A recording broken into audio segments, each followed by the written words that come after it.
Welcome to So You Want to Be a Real Estate Agent. If you are trying to evaluate whether real estate is the right career for you, wondering whether you are doing the right things to launch into quick success, or looking for tips and tools you can use today to become a more productive agent, this is your podcast. Welcome to So You Want to Be a Real Estate Agent. This is Season 3, Finding Inspiration, and this is Episode 12. Thank you for joining us. I'm your host, Meredith Fogel, along with my co-host, Erica Day. Hello. Our episode today is titled Identifying Your Ideal Client. And we are hoping that this episode will give you some new skills that might help you find success in this somewhat contracting market.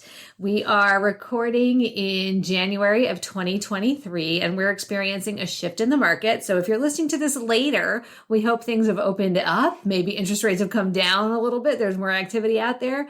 But right now, what we're finding is we're really having to focus to find the opportunities to transact. So what we're doing today is helping you get that focus on a specific group of people who are more likely to transact with you.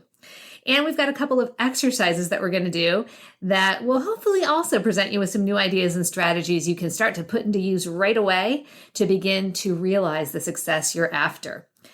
And so this episode is inspired by concepts that we've learned in two of our favorite books, Ninja Selling by Larry Kendall. That's Erica applauding for that one, although I love it too. And a book I discovered relatively recently called Book Yourself Solid by Michael Port. During this episode, you're going to hear us use some expressions from those books, including staying in the flow with your clients, which means staying aligned with them in terms of location, in terms of messaging, and to deliver resonant messaging to them so they're most likely to be receptive to the messages that you are sending them. And really the best way to stay in flow is to find those ideal clients, the people you're best suited to serve, and those with whom you are most likely to naturally connect. One of the best aspects, I think, of this career that we've chosen is that we get to choose who we work with. I had this great leader years ago that I worked with, an office manager who used to say, you don't have to work with jerks. And even though sometimes we are kind of tempted to work with jerks, especially when we feel a little desperate for business, really and truly, we get to decide who we work with in this kind of an industry and profession.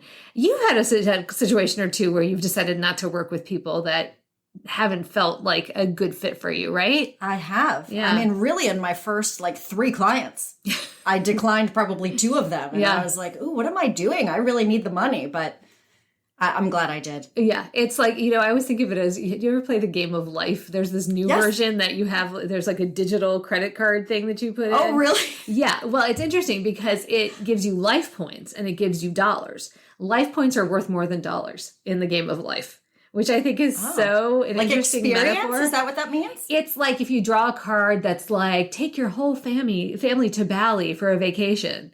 It might cost you $10,000, but it might gain you 5,000 life points. But the 5,000 life points are worth exponentially more when it comes to the final reckoning of the whole game. Wow. Than the dollars. That's really interesting. Yeah, I know. But anyway, the point of this is we do have the privilege to pick the people with whom we interact in this business, both in our professional lives and in our clientele.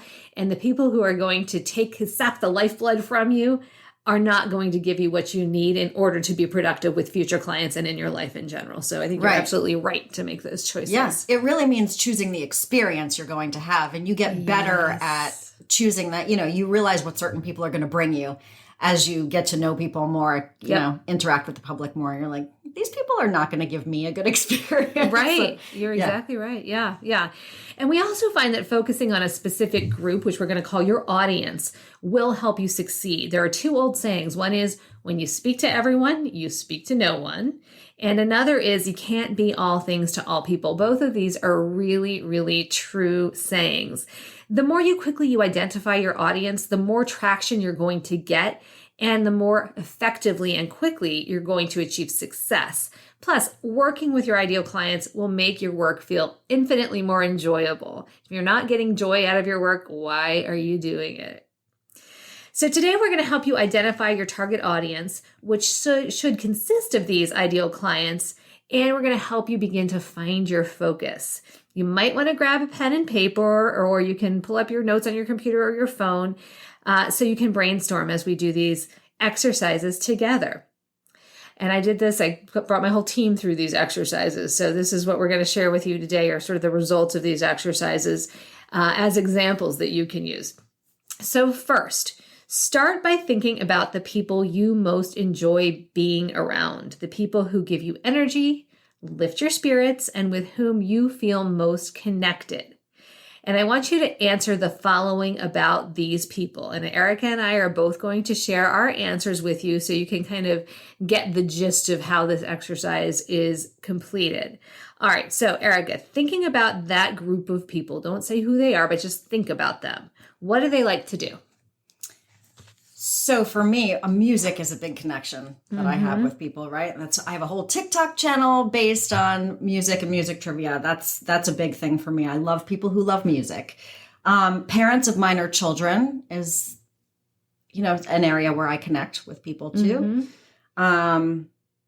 People who communicate very openly is a big deal to me. I struggle a little bit with people who are super quiet and don't express. When we walk into a house, like if you love it, I want to see it in your eyes. You know what I mean? Yes. I've had a couple clients who are just deadpan, stoic, yeah. Do you like it? Do you not like it? Give me a sense here. I'm trying to read your eyes and I see nothing in there.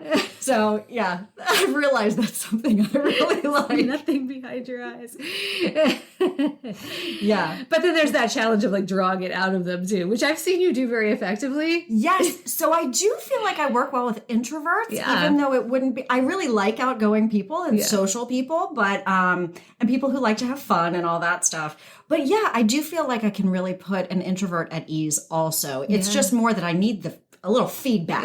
Yeah. But if you had to really describe your ideal client, it is that person who is more expressive. Yeah. Okay. A little more extroverted, a little more able to communicate effectively. Yeah. Because I really like to make the process fun. And it can be so fun. Yeah. With someone you really jive with. If they don't like music, are they out for you? No, they're not out.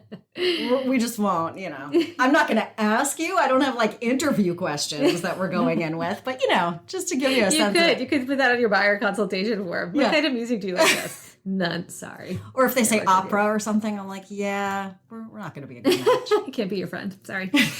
All right. So my answer to this question is people who want to succeed and do so creatively. So those are the people that like give me life, or people who feel that they are strongly motivated, passionate about something, and want to reach a goal through some kind of creative efforts or means. Okay. For example? For example, agents who I can counsel or can mentor, who are open to kind of collaborating, brainstorming, coming up with ideas, and forming a plan to get to success with me through creative efforts. So those are the kind of people who give me life. So they have to have a goal, they have to be motivated, they have to be driven, and they also should be creative. Okay. Yeah, that makes perfect sense to me, knowing you, actually. Yeah, I thought it might. I get it. All right. What do your people talk about, Erica? So I like self-reflective people who say how they feel and share unique perspectives, people who live in curiosity about others and the world around them. I love that. See, that's why you and I get along, I think. My people talk about ideas, philosophies, creative passions. They usually like artistic endeavors. They also like music for the most part. They like fitness. They like things that are going to improve themselves and their mindsets as human beings. Mm-hmm. I put fitness too, actually. Oh, uh-huh. Yeah. All right. Where do your people live? So city or suburbs over country. Okay. And, anyone in my neighborhood, certainly I have an immediate connection with. Mm-hmm. We all clearly like the lifestyle here. So that makes it easy. Yeah. And I think my people live usually city or suburbs also. And it's more for me about they live in an area in which they feel that they're aligned with the general ethics and mores that, feed into this kind of idea of self-improvement and growth as a human being. Mm-hmm. Not that you can't do that on a farm, but what do your people do for a living? So I put professionals, probably not retired, somewhere in their career, probably commute to the city or work from home, most likely white collar professionals. Okay. And my people are real estate agents. Those are my people. Uh-huh. How do yours contribute to society? I didn't know how to answer this question. How did you answer this? Let's hear yours first. Okay, so I find myself aligned with people who volunteer or give in some way. And it can be any way. It can be through some kind of a selfless creative endeavor. It can be through volunteering at a soup kitchen or running a drive every so often. But people that I am energized by feel that generosity or giving or volunteerism is one of the basic tenets of their being as humanity and that they cannot get without giving. Okay. God, I like that. So that had never occurred to me. Never really thought about that, but it makes sense. Yeah. And I would say, there are things that we do that you might not even realize. Like Erica, you give through TikTok. I mean, you're not getting paid to do that. You're doing that out of the goodness of wanting to connect with other people. Mm-hmm. And I think that's what really humanity is all about, right? Is drawing those connections. So yes. All right. Is the personality of your people serious, outgoing, creative, social, introverted? We kind of answered this already, but how would you describe your people with 2 or 3 adjectives? Yeah. So I prefer social and not too serious, but I think I do well with introverts because I can put people at ease. So basically what we already said. Yeah. Yeah. My people are creative.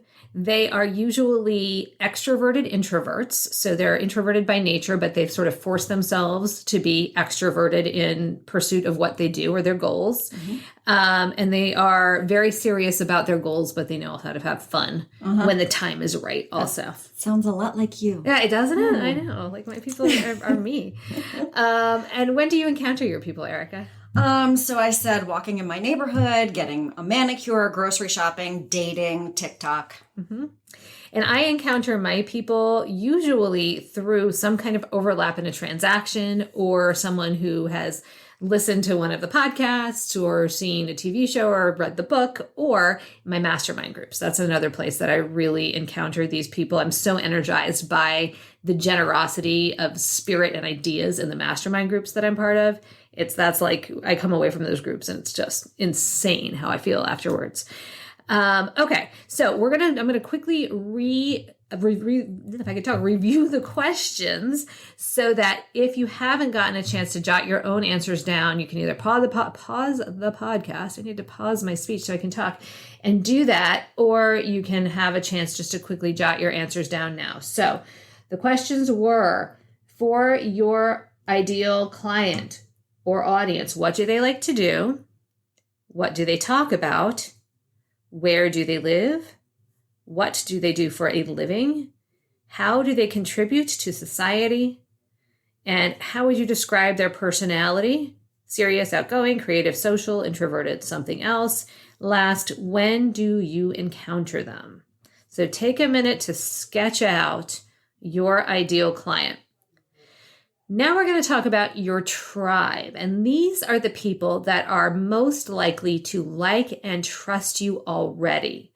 They're the people with whom you will enjoy working most, pretty much naturally. Your marketing is going to naturally resonate with this group because they're going to recognize a familiar note or tone in your message. The more clearly you define your tribe, which you kind of just sketched out some of the characteristics of your tribe, the more clearly you will be able to define the avatar of each member of your tribe. So the avatar is kind of like the generic example of a member of your tribe. That's what we want to talk about next.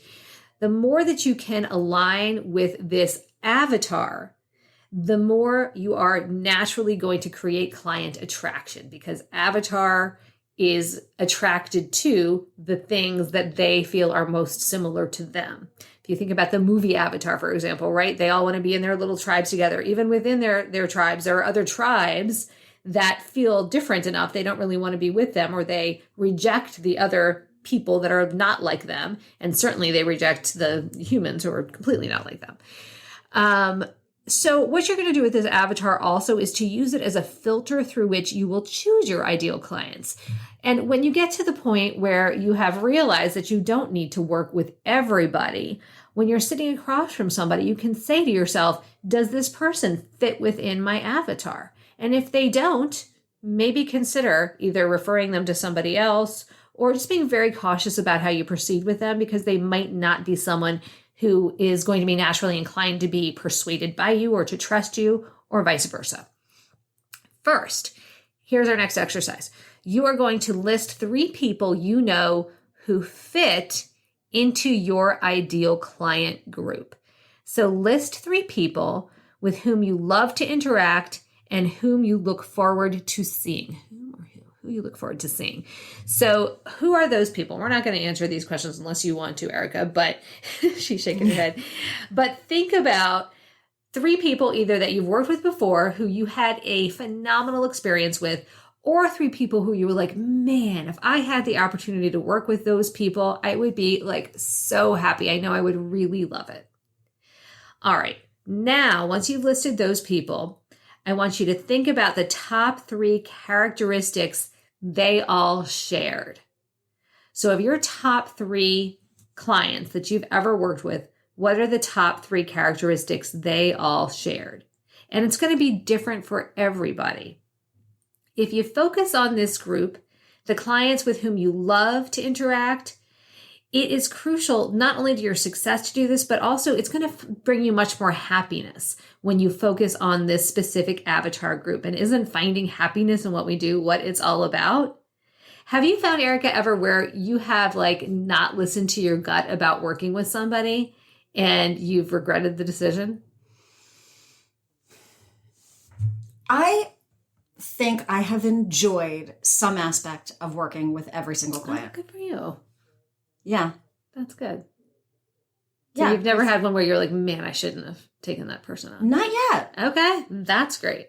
Yeah. That's great. I certainly have. I have had I've had notably few, but one specific one that I can think of that I should have listened to my gut to begin with. And I didn't. And then I got into that mindset where I was like, well, I've already put this much time into it. I just am going to like see it through at this point. And then there was sort of like the guilt feeling of, I don't want to reject the person, like a lot of factors kind of at work. But, looking back on it, it was not a good experience, nor would it have ever led to anything good. And, it's one of those, it's a lesson learned sort of a thing. And I tried so hard to find anything at all redeeming in that particular circumstance. And there just wasn't any. Well, in 28 years, if you've only had 1 or 2 or 3 or 4, that's pretty good odds right there. I think there was only one that I felt like there was nothing redeeming about it. That it was just, it felt yucky. It felt like a bad transaction. It felt it felt like, and at the end of the day, I probably made, if I made any money on it, it was like 10 cents an hour because of the amount of emotional upheaval that it put me through. Mm-hmm. All right. So my strong suggestion is to you, look for that avatar and try to filter your clients through it. Now the result of this exercise. This is what is called a who and do what statement. And we all did this exercise together as a team. Full credit goes to author Michael Port for this concept. Your who and do what statement is better than an elevator pitch. So everybody tells you like have an elevator pitch or have a UVP, a unique value proposition, which is good to have. But elevator pitches, I think by their virtue of their name, are sort of just boring to listen to. You don't want to bore people with your elevator pitch. Instead, you want to be able to tell a story. And who doesn't love a story about who you are, who you help, and what you help them do?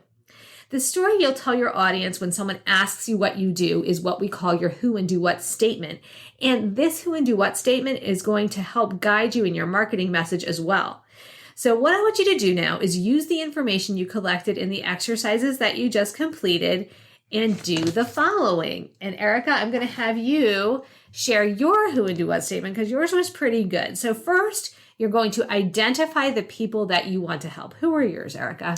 Divorcing couples. And really, when I look at this, now that I'm looking at this all at one time, I realize that that's not necessarily related to all the questions I just answered, right? It takes a little bit of a different path. A little bit, but it can be divorcing couples who fit that mold. Right. Right? Right. So I guess, you have to think about, do you want any divorcing couple, or is your true ideal client divorcing couples who are also, maybe they're going to be single parents. Maybe they also live in an urban or a suburban setting. Maybe they're also professionals. Probably are. Right. I feel like they kind of do fit all of those things.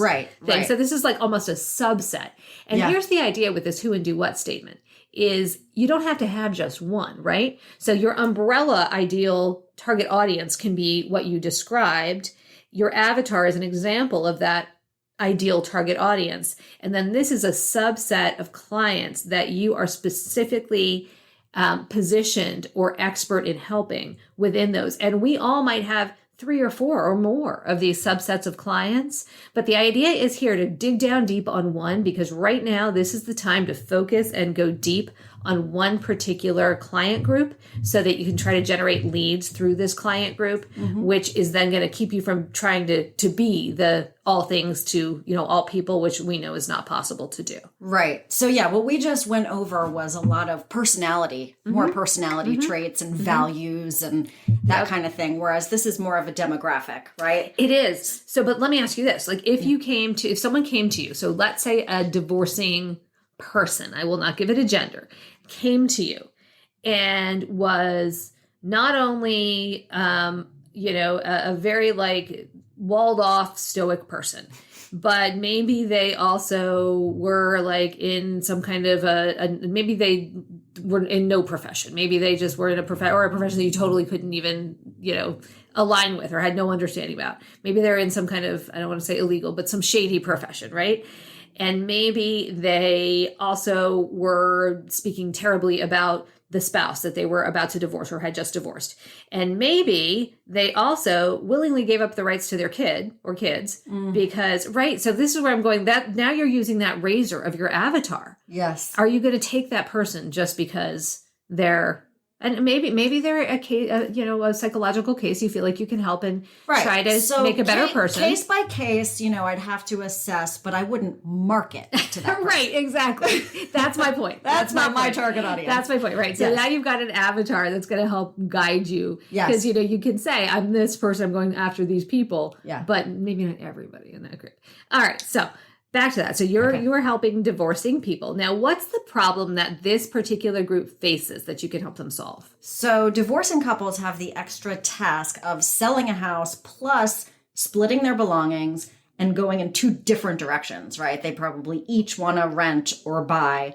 Plus they have this extra layer of emotion involved where they're trying to do something, but this is a huge transaction and they have this common goal of selling the family home. And the separate goals of whatever they're going to do next. So I try to be this impartial party who helps both people meet their separate goals and their common goal. Okay. So a lot of intricacies in that particular client that you can help them through. And I don't have this question on here, but I feel like I should ask, what is it that makes you uniquely able to serve this client group? I was just going to say it if you didn't. Yeah. So I have been through this myself. I'm a divorced person. It was a really tough thing, splitting. There's so many things to think about. And when you're making the decisions by yourself, maybe for the first time as an adult, maybe you've been with this person since you're 20 years old and now you have to make decisions on your own for the first time. It can feel really intimidating. And having an agent who's really on your side and gets what you're going through can just be so powerful. I mean, the gratitude that I've gotten from people just because they need help even making the decisions. Yeah. And I think the comfort level that you probably bring them by virtue of the fact that you get it, right? Like it's like you see them, you hear them, you understand them, you've been through it yourself, and you can see the nuances that might lie ahead of them that they don't even see yet. So you can help them navigate in a way that they wouldn't be able to otherwise.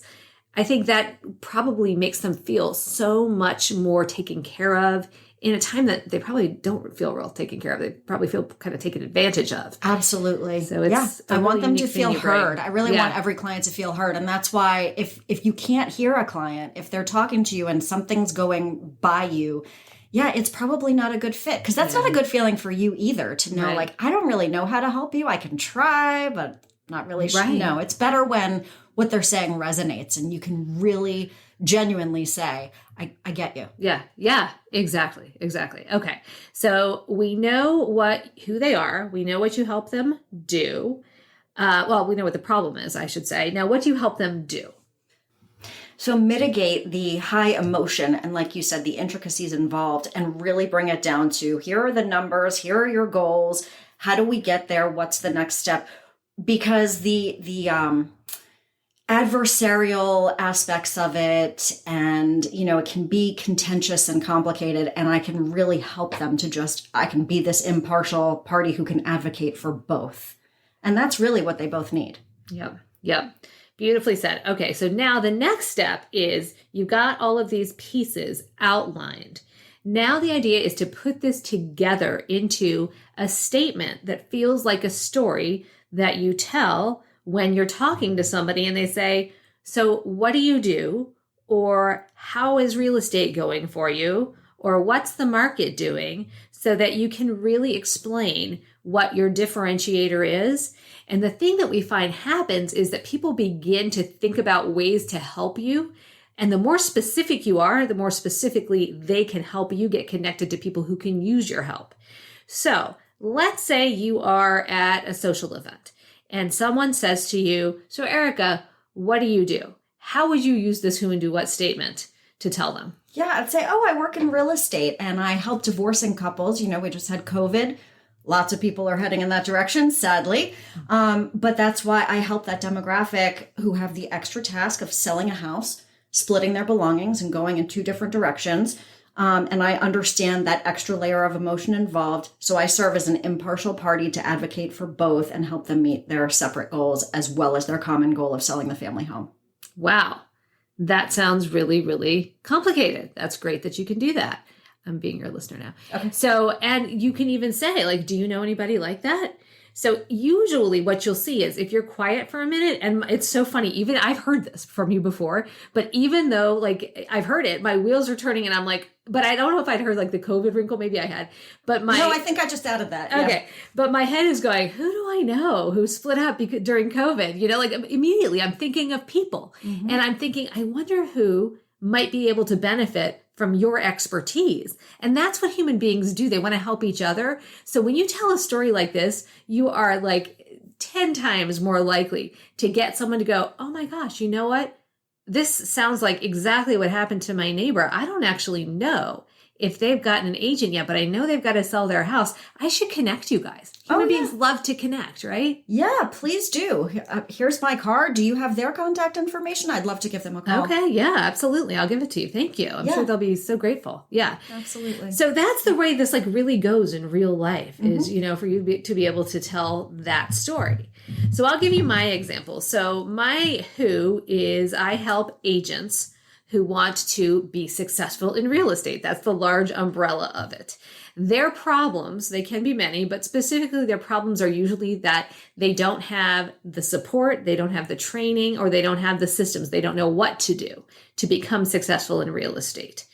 And what I do is I help them with coming up with a plan through goal setting and creating a strategy, and then giving them the mindset work and the support that they need, as well as the accountability to make sure that they are able to reach the success that they want in real estate.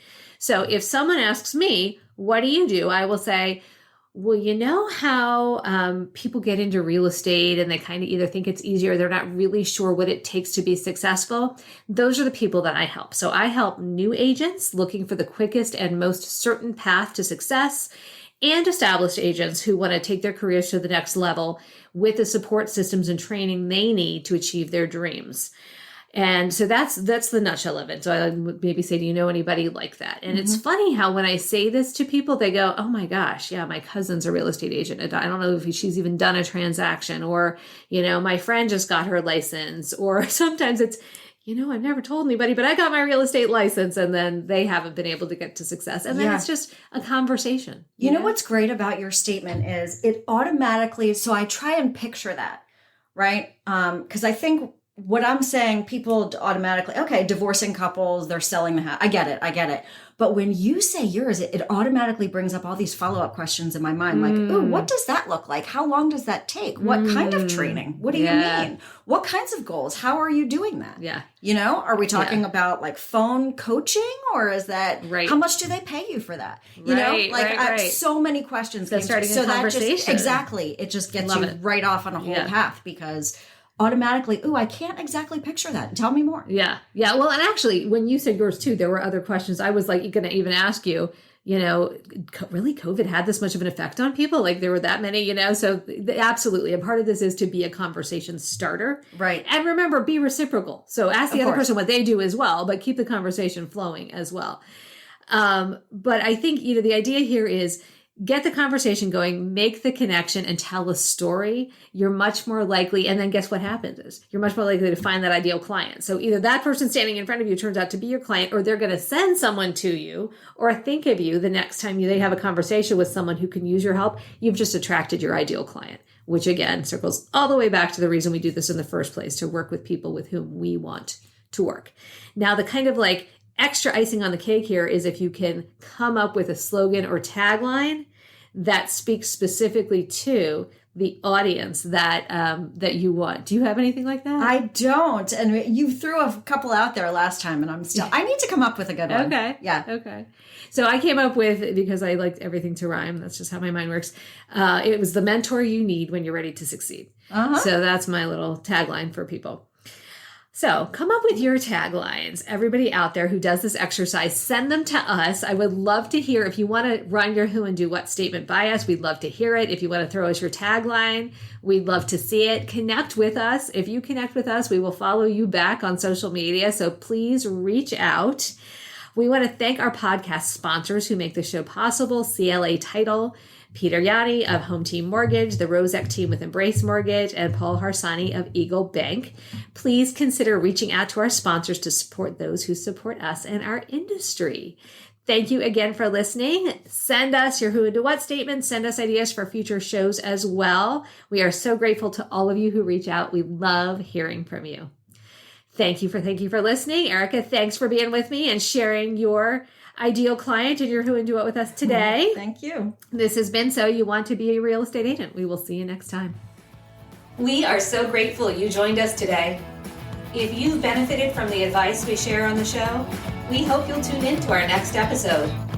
Interested in learning more about my personal mentoring programs, our Career Kickstart course, or to pick up a copy of my book, Farming for Real Estate Agents, your step-by-step guide for becoming the go-to agent in your local market? Visit www.meredithfogel.com and click the Resources tab. If you are curious about becoming part of the List Realty family of agents, go to the www.thelistrealty.com website and click Careers from the About Us page, or find me at the Meredith Fogel team on social media. Thank you for listening. This has been So You Want to Be a Real Estate Agent. We'll see you next time.